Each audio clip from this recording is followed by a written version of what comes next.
Hello friends, welcome to Avipedia, powered by Abhimanyu IS. This is Ramesh, faculty Abhimanyu IS, and today we are going to discuss some important topics related to current affairs which has been in news from past few days and that are very important from the exam point of view.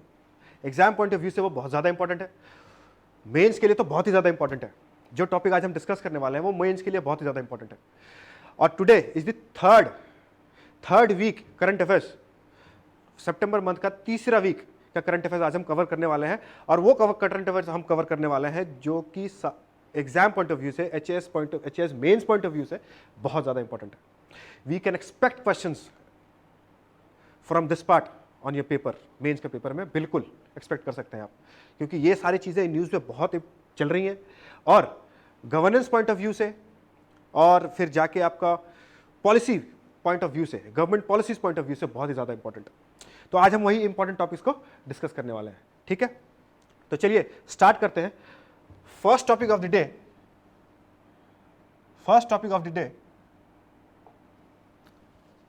That is economy के section से ये current affairs है.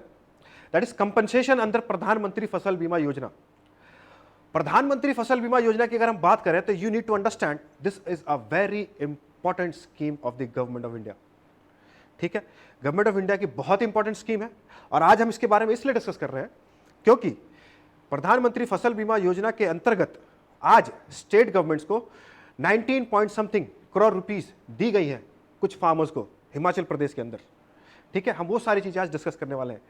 Actually ये प्रधानमंत्री फसल बीमा योजना जब हम पढ़ते हैं तो ये बहुत ही इंपॉर्टेंट हो जाता है एग्जाम पॉइंट ऑफ व्यू से. क्योंकि जैसे कि आपको पता है कि हमारे कंट्री पे प्रेजेंट जो सिनेरियो है, the condition of the farmers are not good nowadays.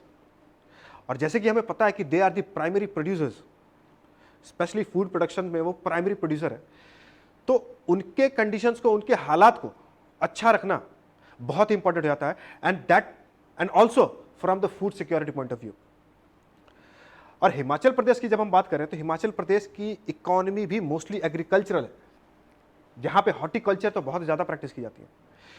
तो हम इसलिए आज ये बात कर रहे हैं क्योंकि प्रधानमंत्री फसल बीमा 2.0 कैबिनेट कमेटी ने अप्रूवल दे दिया है और प्रधानमंत्री फसल बीमा योजना 2.0 आ चुका है जो कि हॉर्टिकल्चर को भी कवर करेंगे. ठीक है, तो आज हम वही देखने वाले हैं कि प्रधानमंत्री फसल बीमा योजना के अंदर हिमाचल के अंदर क्या प्रावधान किए गए हैं, कितने पैसे एलोकेट किए गए हैं और कौन से डिस्ट्रिक्ट में किए गए हैं. और उसके बाद हम ये भी देखेंगे कि प्रधानमंत्री फसल बीमा योजना में पहले कौन से लूप होल्स थे, व्हाट वर द लैक्यूनेज, जो कि रिवैम करके बाद में 2.0 में वो सारी चीजें फुलफिल की गई हैं. हम सब चीज के बारे में हम डिस्कस करने वाले हैं. तो first of all, compensation under प्रधानमंत्री फसल बीमा योजना. कंपनसेशन इस द प्रधानमंत्री फसल बीमा योजना is proving beneficial for protecting wheat. ध्यान पे रखिएगा, व्हीट, मेज, paddy and barley from natural calamities and during the tenure of the present government. देखिए, ये सबसे पहले तो आपको ये समझना पड़ेगा, this is an insurance scheme.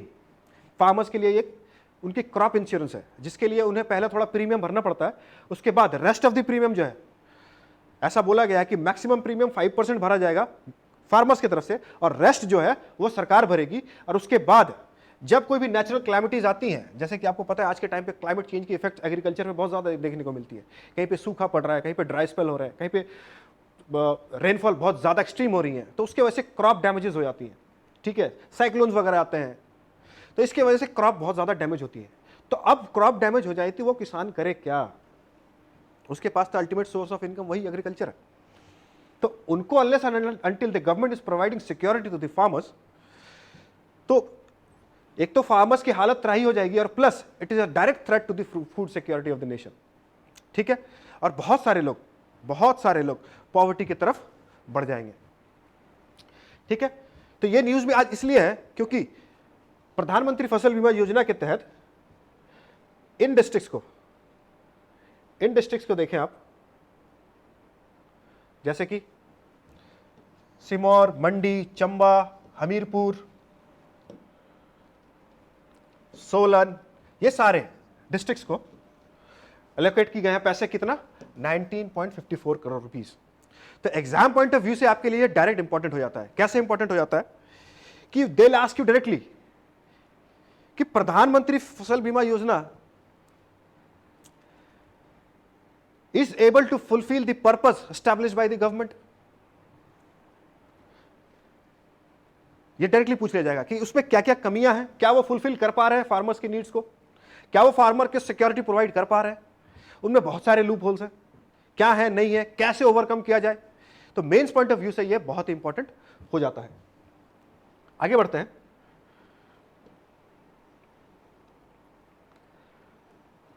अब ये प्रधानमंत्री फसल बीमा योजना है क्या? प्रधानमंत्री फसल बीमा योजना 2016 में लॉन्च किया गया था गवर्नमेंट ऑफ इंडिया के द्वारा, ministry of agriculture and farmers welfare, ठीक है। 2016 में लाया गया था। क्यों? क्योंकि फार्मर्स को क्रॉप इंश्योरेंस प्रोवाइड करना था for the security of the farmers, for the security of the produce of the farmers, ठीक है। उसके बाद अब ये 2.0 क्या है और इसमें पहले क्या क्या कमियां थी। एक चीज और इंपॉर्टेंट स्टेटमेंट यहां पे आपको याद रखना है कि ये जो स्कीम थी national agricultural insurance scheme and the modified national agriculture insurance scheme, इसे सबस्यूम किया गया था, इसे बंद किया गया था। उसके बाद प्रधानमंत्री फसल बीमा योजना लाया गया था, ठीक है। Very important statement for the prelims point of view, ठीक है। प्रीलिम्स पॉइंट ऑफ व्यू से ये इंपॉर्टेंट हो जाता है कि कौन से स्कीम को सबस्यूम करके प्रधानमंत्री फसल बीमा योजना लाया गया था, ठीक है। आगे बढ़ते हैं। देखिए ध्यान पे रखना है 2%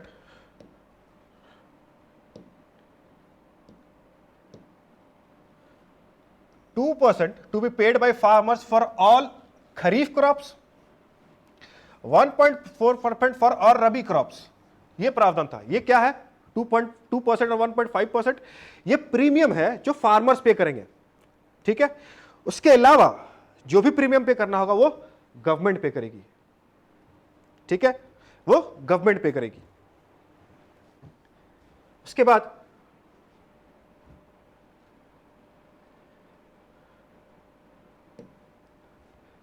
यहां पे देखिए premium, the rest premium will be borne by the government. Moving ahead, it aims to provide insurance cover, जैसे कि मैंने आपको पहले बताया था, ठीक है। ये 2016 में जो ये प्रोग्राम लॉन्च किया गया था, ये स्कीम लॉन्च किया गया था, ये वो बात है, ठीक है।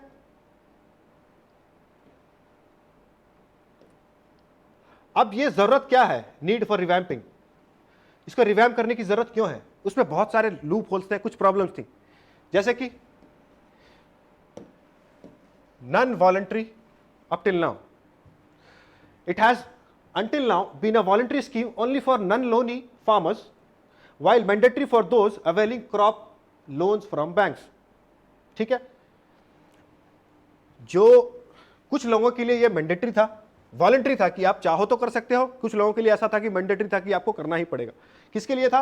Mandatory for those availing crop loans, जो क्रॉप लोन्स अवेल कर रहे थे उनके लिए मैंडेटरी था, पर जो नहीं कर रहे थे उनके लिए वॉलंटरी था कि आप चाहो तो करो, नहीं चाहो तो ना करो। बट अब जो ये रिवैम्प होके आई है, अब जब ये रिवैम्प होके आई है तो नॉन वॉलंटरी जो ऑप्शन है वो खत्म कर दिया गया है, ठीक है।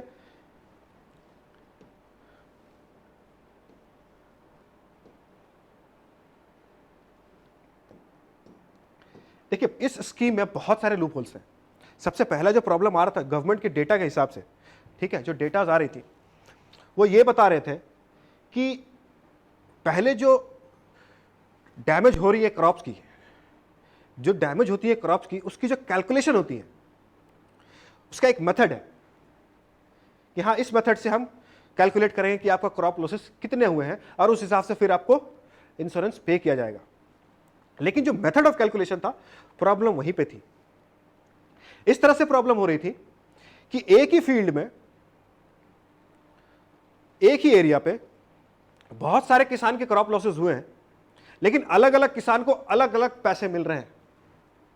अलग अलग पैसे मिल रहे हैं इन अ सेंस, अलग अलग डैमेजेस के पैसे मिल रहे हैं। किसी को 50,000 मिल रहा है उसी क्रॉप के लिए, उसी डैमेज के लिए, और किसी को वहीं पे 30,000 मिल रहा है, लेकिन लॉसेस डैमेजेस दोनों की सेम हुई है, एक ही फील्ड में है।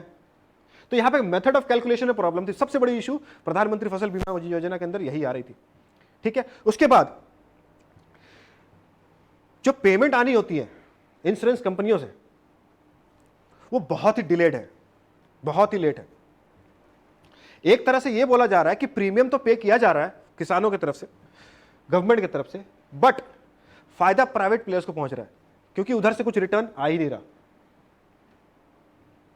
तो ये सारे इश्यूज चल रहे थे, तो उसे रिवैम्प किया गया, फिर इस पे रिवैम्प करके फिर से कैबिनेट ने से लॉन्च किया गया। अब देखिए ह्यूज पेंडेंसी, बहुत सारे पेंडेंसी है, पे ही नहीं किया जा रहा।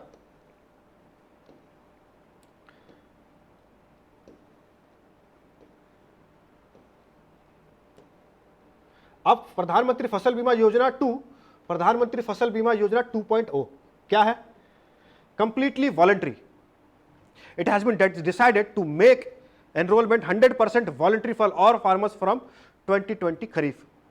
मतलब 2020 से वॉलंटरी हो जाएगा कि अब आप लोन ले रहे हो, लिया हो, आपने लोन लिया है या नहीं लिया है, ये आपके लिए वॉलंटरी है कि आप ये इंश्योरेंस स्कीम को अडॉप्ट करना चाहोगे या इंश्योरेंस स्कीम के लिए जाना चाहोगे कि नहीं जाना चाहोगे। ठीक है, अब ये कंप्लीटली वॉलंटरी कर दिया गया है क्योंकि बहुत सारे ऐसे किसान थे, फार्मर्स थे, जिनको ये लगता था कि हाँ हमने तो इसको इंश्योरेंस ले लिया है, बट हम प्रीमियम भी पे कर रहे हैं, बट हमें कुछ फायदा नहीं पहुंच रहा है, हमारे पास पैसे ही नहीं आ रहे, और जो पैसे आ रहे हैं वो हमारे एक्चुअल लॉसेस को तो वो कंसिडर ही नहीं कर रहे। They are providing us throw away amount, जो कि हमारे पूरी तरह से हमारा एक तरह से मजाक बनाया जा रहा है। ठीक है, limit to central subsidy. The cabinet has decided to cap the central's premium subsidy under these schemes for premium rates up to 30% for unirrigated areas, crops and 25% for irrigated areas. Direct statement है। ठीक है, ये आपको जो PDF डली है या फिर हमारे साइट पे आप जाओगे तो ये सारे कंटेंट आपको वहां से मिल जाओगे, आप वहां से भी पीडीएफ डाउनलोड कर सकते हो या फिर हमारे साइट पे जाके, हमारे पोर्टल पे जाके वहां से सारी इंफॉर्मेशन आपको मिल जाएगी। ठीक है, तो ये सारी बातें हैं। पेनलाइजिंग डिपेंडेंसी मतलब बहुत टाइम ऐसा होता है कि स्टेट गवर्नमेंट भी प्रीमियम नहीं भरते, ठीक है, या फिर कंपनीज जो है वो पैसा नहीं दे रही, तो वहां पे अगर पेंडेंसी होगी, वहां पे लेट होगा तो उनको पेनलाइज किया जाएगा। ये एक नया प्रोविजन ऐड किया गया है पीएफ प्रधानमंत्री फसल बीमा योजना 2.0 पे। ठीक है, इसकी सारी पीडीएफ आपको हमारे पोर्टल पे मिल जाएगी। अब आगे करना क्या है? Awareness generation. देखिए बहुत सारी प्रॉब्लम यह है कि लोगों को पता ही नहीं है कि प्रधानमंत्री फसल बीमा योजना एक इंश्योरेंस स्कीम है फार्मर्स के लिए, फार्मर्स को पता ही नहीं होता। मोस्टली वेस्टर्न, ये मैं ओवरऑल इंडिया की बात कर रहा हूं, मोस्टली क्या है वेस्टर्न इंडिया के अंदर लोग फार्मर्स आर एक्टिव, ठीक है, बट ईस्टर्न इंडिया के अंदर आप चले जाओ, नॉर्थ ईस्ट इंडिया के अंदर आप चले जाओ, तो वहां पे आपको ये सारी चीजें अवेयरनेस देखने को नहीं मिलेगी। उनको, लोगों को एमएसपी तक के बारे में नहीं पता होता है। ठीक है, तो वो इंश्योरेंस स्कीम के बारे में उनको क्या से पता होगा, सॉइल हेल्थ कार्ड क्या होता है उनको उसके बारे में नहीं पता होता है। तो अवेयरनेस जनरेशन तो ऑब्वियसली बहुत इंपॉर्टेंट है। दूसरा, bringing behavioural change. Apart from this, a lot more needs to be done in bringing about a behavioural change regarding the cost of the insurance being a necessary input and not a money back investment. ये बताना जरूरी है कि आप जो कि cost of insurance being a necessary input and not a money back investment. मतलब ऐसा नहीं है, बहुत सारे किसान को ऐसा भी लगता है कि उनको पता नहीं होता है कि हम आज ये हमारा इन्वेस्टमेंट है, कल हमें बहुत बड़ा रिटर्न मिलेगा। ये बिहेवियर में भी उनकी चेंजिंग लानी जरूरी है। ठीक है, तो यहाँ पे ध्यान रखें, ब्रिंगिंग बिहेवियरल चेंज। ठीक है, awareness generation, this needs to be done ahead. Let's move forward.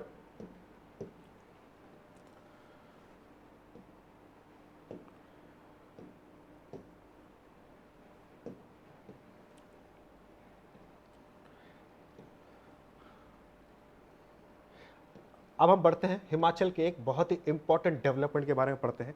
This is also related to economics and infrastructure development specially, and gift बोल सकते हैं कि to the people residing between Bilaspur and Leh, because बहुत दिन से ये सर्वे चल रही थी कि बिलासपुर से लेह तक एक रेलवे लाइन जानी है, रेलवे से कनेक्ट होना है। ठीक है, तो इसकी सर्वे काफी टाइम से चल रही थी। इसकी सर्वे जो है नॉर्दर्न रेलवेज कर रही थी, काफी टाइम से चल रहा था ये। अब ये फाइनली इसकी जो सर्वे है वो कंप्लीट हो चुकी है। फाइनल सर्वे जो है वो कंप्लीट हो चुकी है। अब ये डिसाइड कर लिया गया है कि हाँ, बिलासपुर और लेह तक रेलवे लाइन बनेगी और इसे एक नेशनल प्रोजेक्ट घोषित करने के तहत ये बात हो रही है कि इसे एक नेशनल प्रोजेक्ट घोषित किया जाए। नेशनल प्रोजेक्ट जब घोषित करते हैं तो सेंट्रल गवर्नमेंट के स्पेशल अटेंशन होता है उस प्रोजेक्ट पे, ठीक है, और वो प्रोजेक्ट की इंपॉर्टेंस बढ़ जाती है और वो फिर काम भी जल्दी होता है और बहुत ही इफेक्टिवली उस काम को अंजाम दिया जाता है। तो नॉर्दर्न रेलवे जो है उनकी मांग भी ये है कि इस प्रोजेक्ट को नेशनल प्रोजेक्ट घोषित कर दिया जाए। आप साइट पे जाके ये देखें कि हाँ, नेशनल प्रोजेक्ट की इंपॉर्टेंस क्या होती है। जब कोई भी प्रोजेक्ट को नेशनल प्रोजेक्ट डिक्लेयर कर दिया जाता है तो उनसे क्या क्या फायदे होते हैं, ठीक है। तो ये चीज़ स्टार्ट हो चुका है, इसकी सर्वे कंप्लीट हो चुकी है। अब इसके बहुत ही जल्द इसका काम भी स्टार्ट होने वाला है। And what is this? Bilaspur ले रेलवे लाइन, ठीक है। जैसे कि ले आप बात करें तो ये बिल्कुल जम्मू एंड कश्मीर वाले रीजन, जहाँ पे चाइना के साथ हमारा बॉर्डर भी लगता है, लेह लद्दाख वाले रीजन पे, तो वहाँ पे चाइनीज़ इनकर्शन भी, चाइनीज़ भी बहुत सारे इंफ्रास्ट्रक्चर डेवलपमेंट कर रही है। तो ये प्रोजेक्ट स्ट्रेटेजिकली भी इंडिया के लिए बहुत ज़्यादा इंपॉर्टेंट है और उनके लिए बहुत ज़्यादा मायने रखती है। क्योंकि अब रिसेंटली हम देख रहे हैं कि चाइना के साथ हमारे कुछ भी इश्यूज चल रहे हैं, बॉर्डर डिस्प्यूट्स काफ़ी टाइम से चल रहे हैं, लेकिन आज के टाइम पे it is turning out to become a hot potato, बहुत ज़्यादा देख रहे हैं हम। तो ये प्रोजेक्ट स्ट्रेटेजिकली बहुत इंपॉर्टेंट हो जाता है। साथ ही साथ जब ये रेलवे लाइन लगेगी बिलासपुर से ले, तो इस रीजन में जो भी लाइंस के, जहाँ पे भी ये लाइन जा रही है, जहाँ पे भी ये ट्रेन क्रॉस करेंगी, ये रेलवे प्लेटफॉर्म्स बनेंगे, क्रॉस करेंगे, तो इकोनॉमिक एक्टिविटीज़ भी बढ़ेंगी, इकोनॉमिक डेवलपमेंट भी होगा और उन रीजन की डेवलपमेंट भी होगी, क्योंकि उन रीजन पे इंफ्रास्ट्रक्चर डेवलपमेंट होगी, वहाँ पे इन्वेस्टमेंट होगी तो वो रीजन ऑटोमेटिकली डेवलप करेगा। तो ये जो प्रोजेक्ट है बिलासपुर ले रेलवे लाइन, ये बहुत ही इंपॉर्टेंट साबित होने वाला है हिमाचल के लोगों के लिए, बिकॉज ये मेन हिमाचल को लेह लद्दाख से कनेक्ट कर देगी। और जब मोबिलाइजेशन बहुत ही स्विफ्ट हो जाएगा, स्मूथ हो जाएगा, और जब मोबिलाइजेशन स्मूथ होगा, automatically economic activities, the economy will start to boom, ठीक है। द इकोनॉमी विल स्टार्ट, या ट्रांजैक्शंस या मोबिलाइजेशन या economy will start to flourish, ठीक है। तो ये सारे डेवलपमेंट होंगी। तो ये प्रोजेक्ट जो है ये बहुत ही इंपॉर्टेंट है, ठीक है। आप एग्जाम जब मेंस पॉइंट ऑफ व्यू पे जब आप लिखते हो तो ये सारे फॉर्डर पॉइंट्स आपके माइंड पे होने चाहिए, क्योंकि ये डेवलपमेंट से रिलेटेड है। और जब आप आंसर्स लिखोगे तो करंट अफेयर से रिलेट करके अगर आप ये सारे एग्जांपल्स अपने आंसर्स में कोट करते हैं तो you will get an edge over other aspirants, और आपकी कंटेंट की सब्सटैंशिएशन होगी, उसकी वैल्यू एडिशन होगी, और आपको दूसरे एस्पायरेंट से ज्यादा मार्क्स मिलेंगे, ठीक है। तो ये करंट अफेयर्स हिमाचल से बहुत ही इंपॉर्टेंट डेवलपमेंट है for the people of Himachal and specially for the convenience, administrative and economic convenience of the people of the Himachal, ठीक है। ध्यान पे रहे, कुछ इंफॉर्मेशन आप देखते हैं कि कुछ माइन्यूट इंफॉर्मेशन हम देखते हैं।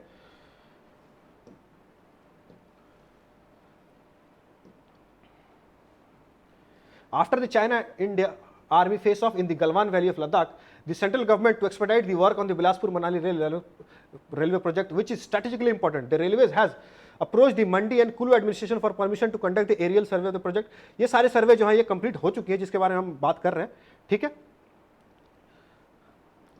ये देखिए मैप में मैं आपको दिखा देता हूं कि बिलासपुर से ले,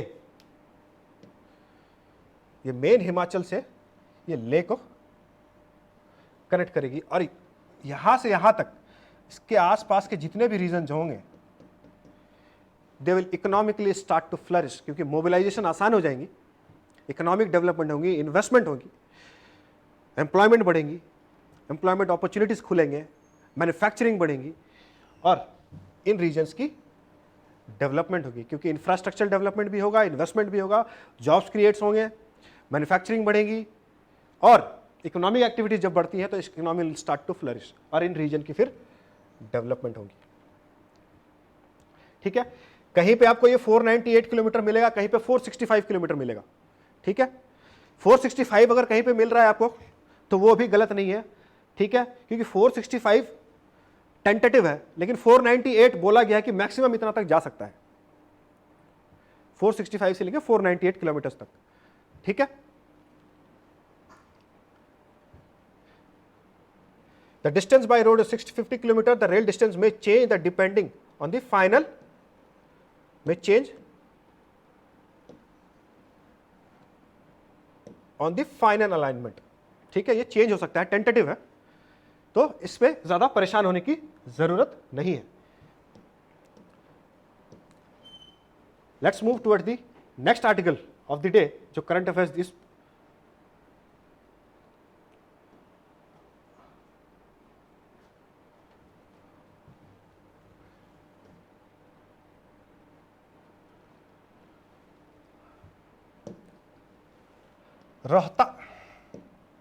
Rohtang tunnel awaits opening by PM. ठीक है, अब ये रोहतांग टनल की अगर हम बात करें तो ये आज ही न्यूज़पेपर में डिक्लेयर कर दिया गया कि 3 अक्टूबर को प्रधानमंत्री, जो हमारे प्राइम मिनिस्टर है, ऑनरेबल प्राइम मिनिस्टर, ये इनॉग्रेट करेंगे इस टनल को। ठीक है, इस टनल का नाम क्या रखा गया है? अटल tunnel.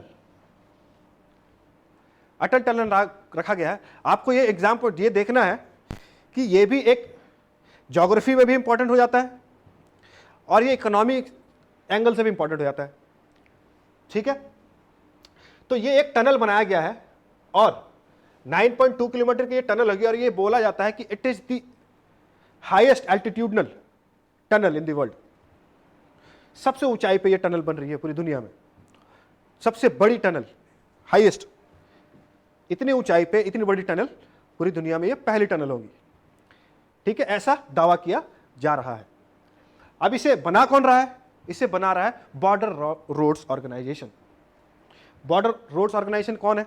Border roads organisation ministry of defence के अंदर काम करती है, क्योंकि 1965 के अंदर जब जवाहरलाल नेहरू ने ये काम स्टार्ट किया था, एक ऑर्गेनाइजेशन बनाया बॉर्डर रोड्स ऑर्गेनाइजेशन, और नॉर्थ इंडिया और नॉर्थ ईस्ट इंडिया के अंदर वहाँ पे जितने भी इंफ्रास्ट्रक्चर डेवलपमेंट का काम होंगे, स्पेशली द रोड्स, टनल्स, ये सारी चीज़ें, वो इस बॉर्डर रोड ऑर्गेनाइजेशन को दे दिया गया, ये ऑर्गेनाइजेशन बनाने के बाद, 1965 के बाद।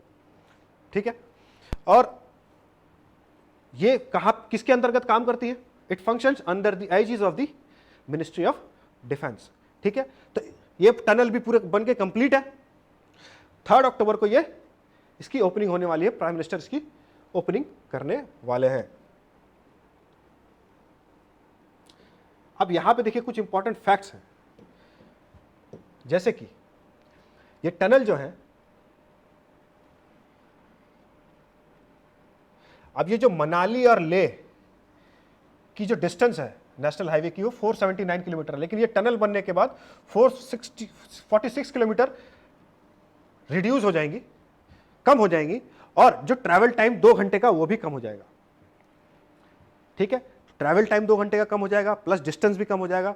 तो ये टनल वहां के लोगों के लिए बहुत ही फायदेमंद है, और जब डिस्टेंस 2 घंटे की कम हो जाती है तो वहां पे ऑब्वियसली प्रोडक्टिविटी बढ़ेगी, क्योंकि उन 2 घंटे में फिर और भी ज्यादा हम प्रोड्यूस कर पाएंगे, मैन्युफैक्चर कर पाएंगे या मोबिलाइज कर पाएंगे। ठीक है, उसके अलावा दूसरा जो फायदा है कि लाहौल वैली जो है, Lahaul Spiti valley, who remain cut off from the rest of the state 5 to 6 months due to the heavy snowfall। ठंड के टाइम पे इतना स्नोफॉल होता है कि लाहौल स्पीति वैली जो है वो हिमाचल से कट ही जाता है। इतनी ज्यादा आइसफॉल होती है, स्नोफॉल होती है कि पूरे रास्ते सारे ब्लॉक हो जाते हैं, लोगों की मोबिलाइजेशन बंद हो जाती है और बहुत ही ज्यादा ठंड बढ़ जाती है। तो ये जो टनल जब बनेगा, ये टनल बनने के बाद ये सारे प्रॉब्लम्स सॉल्व हो जाएंगे, और फिर ये जो लाहौल वैली है फिर वो मेन स्ट्रीम हिमाचल से कनेक्ट हो पाएगी ऑल द सीजन, या पूरे साल हमेशा कनेक्टेड रह पाएंगी, और लोगों की मोबिलाइजेशन होगी, लोगों की होगी, गुड्स की होंगी, सर्विसेज की होंगी, तो इकोनॉमिक एक्टिविटीज बढ़ती जाएंगी, वो हैम्पर नहीं होगा, और वहाँ के लोगों को जो रह रहे हैं, it will add to the prosperity of that region, specially economically. ठीक है, तो ये टनल बहुत ही इंपॉर्टेंट हो जाता है आपको एग्जाम पॉइंट ऑफ व्यू से।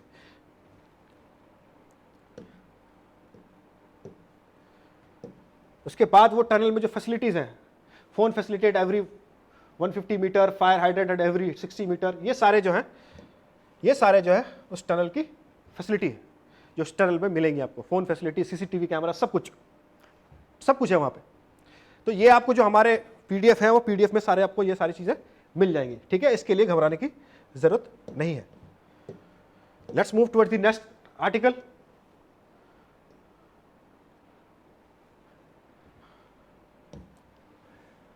कल्चर पॉइंट ऑफ व्यू से और science and tech point of view से, दोनों पॉइंट ऑफ व्यू से और इकोलॉजी पॉइंट ऑफ व्यू से, इकोलॉजिकल पॉइंट ऑफ व्यू से, डाइवर्सिटी या बायोडाइवर्सिटी पॉइंट ऑफ व्यू से भी बहुत ही इंपॉर्टेंट हो जाता है। Varsity to launch research project on Gaddi dogs. Gaddi को आपको पता है, Gaddi is a name of a tribe in Himachal,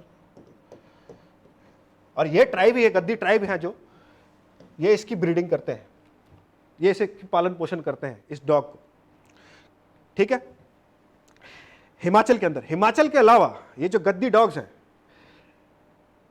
इसकी पालन पोषण, इसकी ब्रीडिंग पंजाब के अंदर भी की जाती है, होशियारपुर वगैरह इस डिस्ट्रिक्ट के अंदर, ताकि वहां पे जो फार्मर्स किसानी करते हैं तो वाइल्ड एनिमल से अपने प्रोड्यूस को, अपने क्रॉप्स को बचाने के लिए ये गद्दी डॉग्स को वो पालते हैं, और ये गद्दी डॉग्स उनको खदेड़ते हैं ताकि क्रॉप्स को खराब ना करे। वो पंजाब के अंदर भी ये की जाती है, लेकिन मेनली ये गद्दी डॉग्स इसे बोला जाता है क्योंकि ये गद्दी जो ट्राइब है हिमाचल के अंदर, ये तो पता ही है आपको, people preparing for the Himachal administrative services, उनको पता ही होगा गद्दी ट्राइब किसे बोलते हैं, कौन है, कौन से रीजन पे वो रहते हैं, तो उनके नाम पे ये इस डॉग का नाम रखा गया है। अब वो डॉग का नॉमेनक्लेचर क्या है, कैसा दिखता है, चलिए एक बार देखते हैं पहले।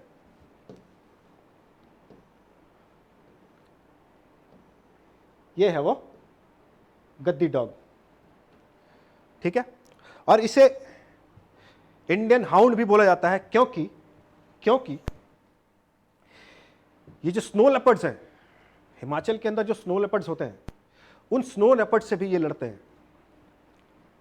they have the audacity to fight those snow leopards, तो इसीलिए इनको इंडियन हाउंड भी बोला जाता है।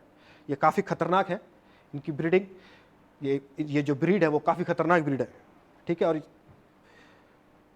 मेनली फॉर द सिक्योरिटी इसे पाला जाता है, ठीक है। अब पालमपुर के अंदर एक पालमपुर रिसर्च इंस्टीट्यूट ने अब ये डिसाइड किया कि हम इसकी ब्रीडिंग करेंगे, इसके ऊपर रिसर्च करेंगे कि आखिर इसकी मॉलिक्यूलर बायोलॉजी क्या है, ये सारी चीजें इसके ऊपर रिसर्च अप होंगी, ठीक है, और इसकी ब्रीडिंग को हम और एक स्टिमुलस प्रोवाइड करेंगे और ज्यादा से ज्यादा इसकी ब्रीडिंग हम करेंगे, क्योंकि ये हमारे लिए, ये समझ लीजिए डोमेस्टिक, ये जो ब्रीड है ये डोमेस्टिक ब्रीड है, और इसकी हम रिसर्च करेंगे, और इन नियर फ्यूचर इसकी ब्रीड को हमें, इसकी ब्रीड की पॉपुलेशन को बढ़ाना है और इसे प्रोटेक्ट करके रखना है, तो ही हम इसके ऊपर अभी रिसर्च स्टार्ट कर रहे हैं।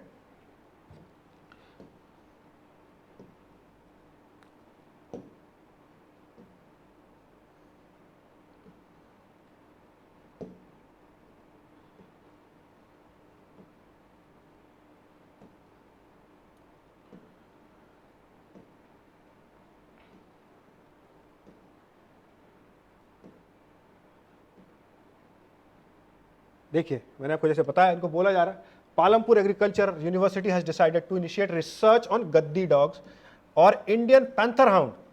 इंडियन पैंथर हाउंड बोला जाता है, it is an exotic breed of dogs reared by Gaddi shepherds of Himachal, जैसे कि मैंने आपको बताया।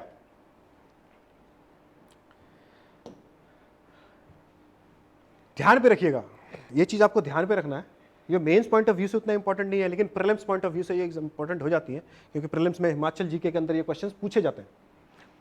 इस साल भी मैंने देखा है कि हाँ पूछते हैं, हिमाचल के कल्चर से रिलेटेड या ये सारी ऐसे क्वेश्चंस तो पूछे ही जाते हैं, तो it is very important from prelims point of view, ठीक है। मेंस पॉइंट ऑफ व्यू से भी अगर आप देखें तो रिसर्च, यहाँ पे रिसर्च एंड डेवलपमेंट पे क्वेश्चन आता है तो वहाँ पर आप ये डाल सकते हैं, ठीक है। तो जो भी इससे रेलिवेंट इन्फॉर्मेशन है आपको आपके PDF में भी मिल जाएंगी। मैंने जो नॉमेनक्लेचर है वो मैंने आपको बता दिया, ठीक है। उसके बाद